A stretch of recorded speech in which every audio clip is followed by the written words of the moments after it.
لا، هي فعلا الحاجة دي ممكن تكون ما تتعوضش عندك. الله قدر هذا والله كفيل به.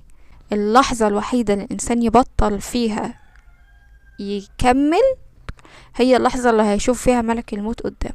اي، عاملين ايه؟ فيديو جديد، بس فيديو جديد بإحساس جديد بكلام جديد. يعني مش بس فيديو جديد، والمرة دي مش هتكلم زي كل مرة عن الإنتاجية والحاجات الجميلة اللي أنا متعودة أتكلم فيها في المحتوى بتاعي. النهاردة هتكلم في حاجة تانية خالص، مهمة لا تقل أهمية عن الحاجات التانية، لأنه لو معرفناش ازاي نتعامل مع وقت الخسارة مش هنعمل أي حاجة تاني.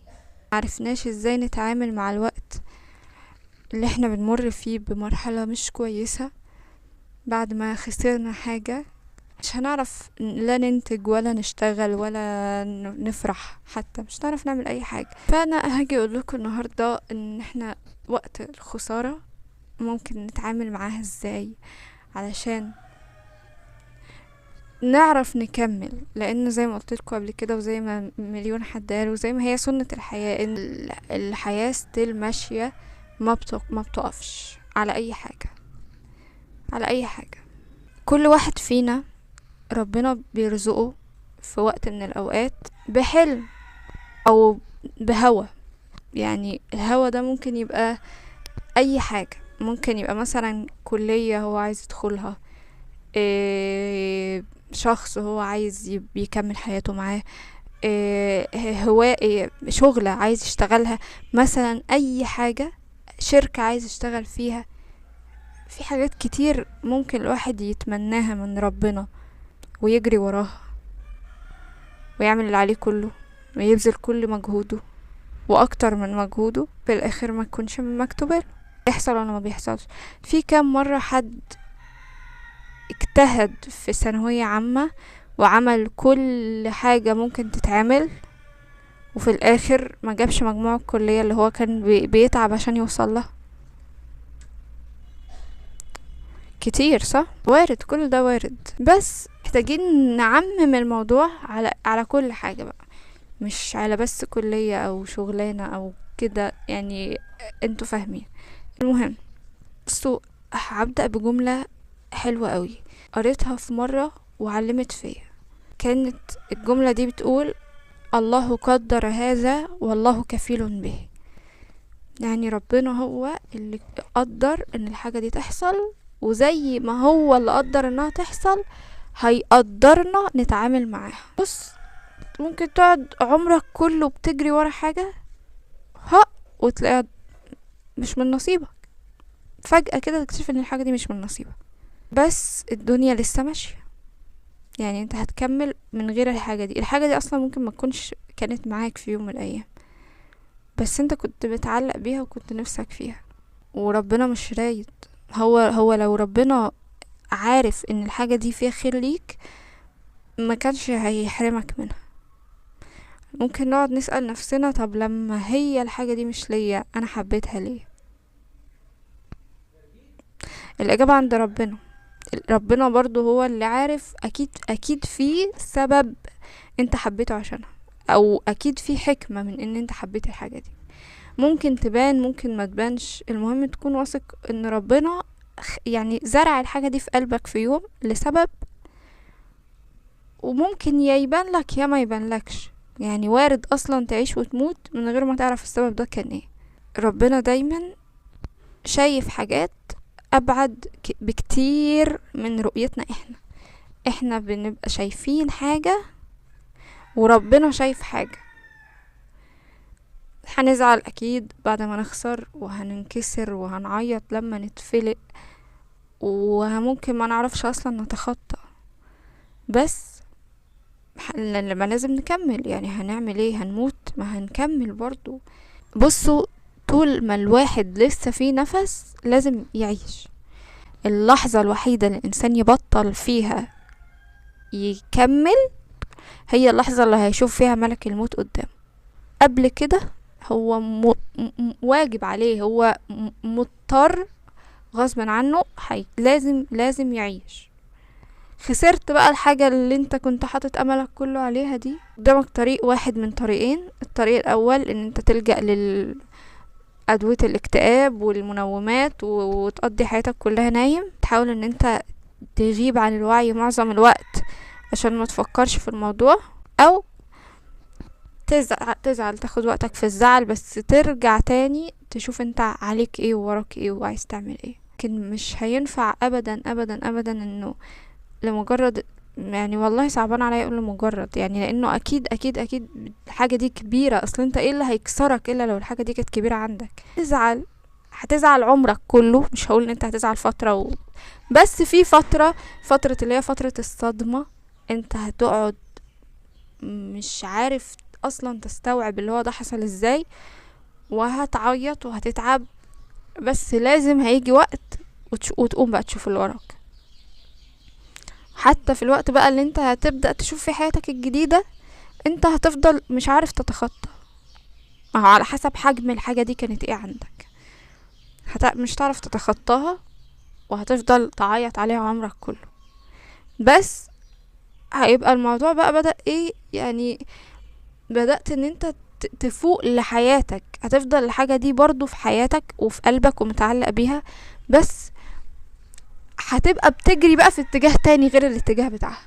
يعني انت كنت مثلا عايز الكلية دي، فانت بتسعى للكلية دي، انت في كلية تانية دلوقتي، مجموعك ما جابش، فانت دخلت كلية تانية غير اللي انت كنت عايزها. ايه هتعمل ايه؟ تذاكر مثلا، بس طبعا برضو لازم تبقى حاجة انت حاببها. يعني حتى لو ما دخلتش الكلية اللي انت كنت راسم عليها طموحاتك، هتدخل كلية تانية بس تبقى حاببها برضو. يعني تشوف لك حلم جديد بس يكون انت اللي حلمت بيه. يعني انت تشوف انت عايز ايه برضو غير دي، وتعمل وتدخلها، وبعدين تشوف حياتك الجديدة.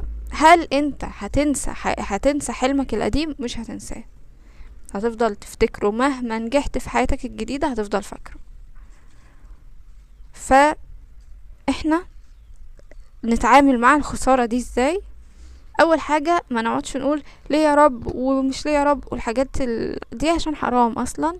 لما ربنا يقدر حاجة يبقى خلاص. هو بصوا هقول لكم حاجة برضو، قريت مرة مقولة بتقول: صبرتم شكرتم أمر الله نافذ، جزعتم كفرتم أمر الله نافذ. يعني انت رضيت قلت الحمد لله، اللي ربنا كاتبه هيحصل، ما رضيتش وجزعت وصبرك مال، هتقول ايه؟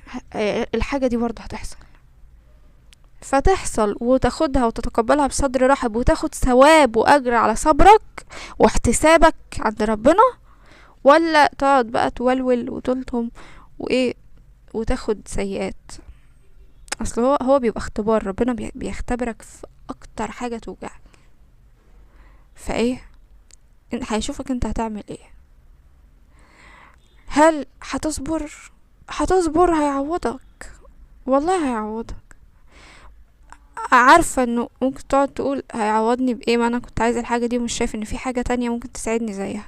ممكن هيعوضك بقى في الجنة، فهتاخد اجر يعوضك عن كده عند ربنا، هتاخد ثواب. بشوف دايما انه مش لازم الحاجة اللي انت عايزها تكون كبيرة كفاية او مهمة كفاية لدرجة انه الناس تصدق ان انت شايف ان دي ما تتعوضش. لا، هي فعلا الحاجة دي ممكن تكون ما تتعوضش عندك، تكون بالعالم كله وما تتعوضش. وارد، والله وارد. هو في حاجات فعلا ما بتتعوضش، بس بالنسبة لك انت من رؤيتك انت ان الحاجة دي ما تتعوضش، الناس مش هتفهم ده. فبرضو زي ما قلت لك مالكش دعوة الناس تقول اللي تقوله. المهم قول لربنا الحمد لله وانا رضيت ورضيت، والله والله والله يا رب، قول له رضيت واحتسبت عندك كل ده، وشوف هو هيعمل معاك ايه. وزي ما قلت لكم برضو نشوف حلم تاني او حلم جديد نجري وراه، او يعني لو هنفضل ماشي زي ما احنا مثلا هنعيد الموضوع تاني من اوله او ايا كان برضو، بس منبقاش بقى عندنا ايه عشم كبير زي المرة اللي فاتت علشان ما نتكسرش قوي. يعني نحط احتمال ان الحاجة دي يا اما ممكن تحصل يا اما ممكن ما تحصلش. في كل الاحوال هقعد اقولها كل دقيقة: الحمد لله، الحمد لله، الحمد لله، الحمد لله، نطق الحق، الحمد لله. فايه، نحمد ربنا ونشكر فضله. وانا كان في حاجة عايزة اقولها بس نسيت، ثواني. هتبقى اقوى بعدين، هتبقى اقوى اقوى اقوى اقوى. يعني كل ما تخسر حاجة او كل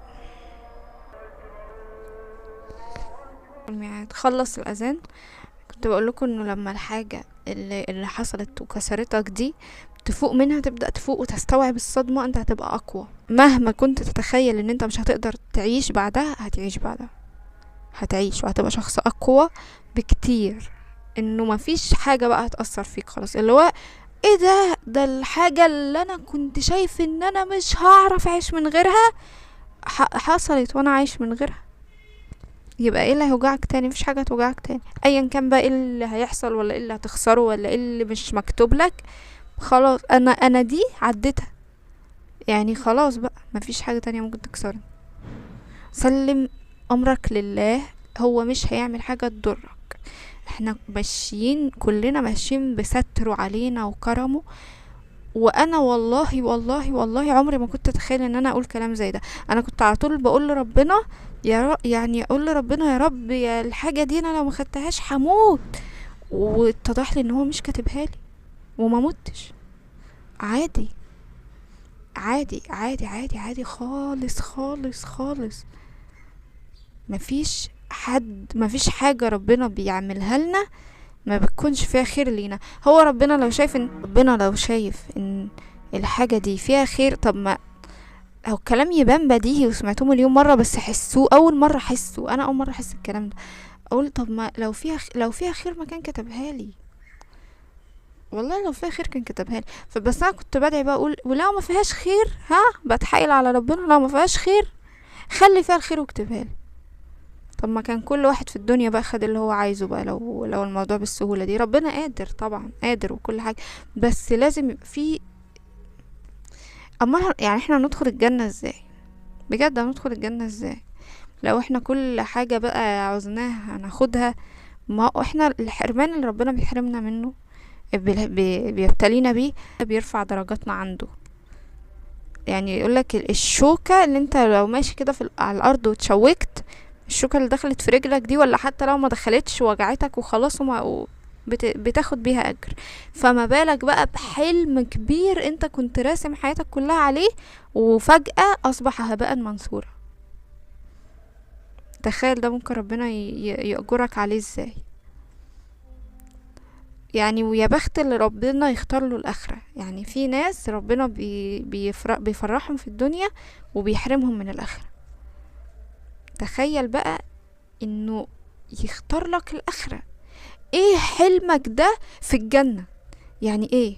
يعني ايه اللي انت كنت عايزه ده؟ ان شاء الله لو قعدت سنين عمرك كلها تحلم بيه، ده ايه في الجنه؟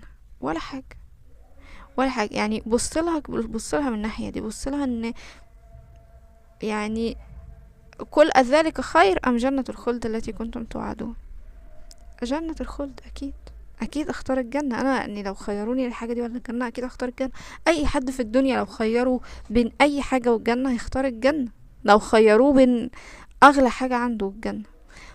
فنحتسب نحتسب نحتسب، الحمد لله الحمد لله الحمد لله. ومين عارف، يمكن مرة واحدة كده ربنا يلاقيك صبرت، يقوم قالب الموازين ومديك الحاجة دي مكافأة، اللي هو انا كنت بختبرك، خد. يعني انا منعتها عنك وكنت بشوفك هتعمل ايه وانت صبرت ورضيت، اهي اتفضل. وارد. بس احنا بقى حتى حطينا الموضوع ده في دماغنا هنقعد نعشم نفسنا ونستنى اللحظة دي، وممكن تحصل وممكن ما تحصلش. لو حطيناه في دماغنا هنفضل عايشين على الامل ده. بس مادام بان لنا كده خلاص في الاخر ان الحاجة دي مش لينا، ننسحب بكل هدوء. وانتوا عارفين المريح في الموضوع ايه؟ ان للاخر عملنا اللي علينا. مش هنيجي في وقت نقول يا ريتني كنت حاولت اكتر، لا احنا حاولنا لحد اخر لحظة وخلاص، لحد ما الموضوع بقى ما بقاش في ايدينا احنا. فايه بقى؟ نقول الحمد لله. وكل حاجة والله العظيم عند ربنا معروفة، وربنا مش هيضيع تعب حد وهيهون علينا. يعني ربنا موجود وهيهون علينا. وفي حاجة كنت عايزة اقولها في الاول ونسيتها. احنا يعني انا كنت متخيلة في يوم انه لو اللي حصل ده هيحصل، آه انا ممكن اعمل حاجة في نفسي مثلا. ليه؟ لان أنا لما تخيلت البلاء من غير لطف ربنا، فدلوقتي البلاء نازل بلطف ربنا، فانا مش ما عملتش حاجة الحمد لله، والله الحمد لله. فدلوقتي احنا يعني لما ربنا بيبتلينا بيبقى مع الابتلاء ده لطف منه، بيبرد القلب كده، بيهون عليه. لكن في وقت تاني نتخيل الابتلاء قبل ما يحصل وهو محصلش، هنحس ان الدنيا كلها اتقفلت بقى، مع ان ده ما حصلش، لانه احنا بنتخيل البلاء من غير كرم ربنا ووقفته معانا ساعتها. فما نتخيلش ابتلاءات ونسيب كل حاجة على ربنا، ونعرف انه لو حصلت اكتر حاجة في الدنيا احنا خايفين منها، هو ربنا هيبقى معانا، لان هو اللي عايز كده. ما هيبقى معانا، لازم يبقى معانا. هو خلقنا ليه؟ خلقنا علشان بيحبنا، وحرمنا عشان بيحبنا. اقول لكم حاجة والله العظيم، ربنا اصلا بيغير على العبد. يعني لما يلاقي قلبه اتعلق بحاجة تانية غيره بياخدها منه، عشان مش عايز قلبه يتعلق بحاجة غيره. فيا بختي، اللي هو يا بخت اللي ربنا يحبه. انا لما الاقي ربنا حارمني من اكتر حاجة كنت نفسي فيها، فده انا يا بختي والله العظيم. نقول الحمد لله والله العظيم. انا بس طالعة بتكلم وانا مش مرتبة كلام والدبان بدأ يجي. انا قلت الكلمتين اللي انا كنت عايزة اقولهم، وان شاء الله يا رب ما كنتش طولت عليكم، بس اعتقد طولت. شكرا. السلام عليكم.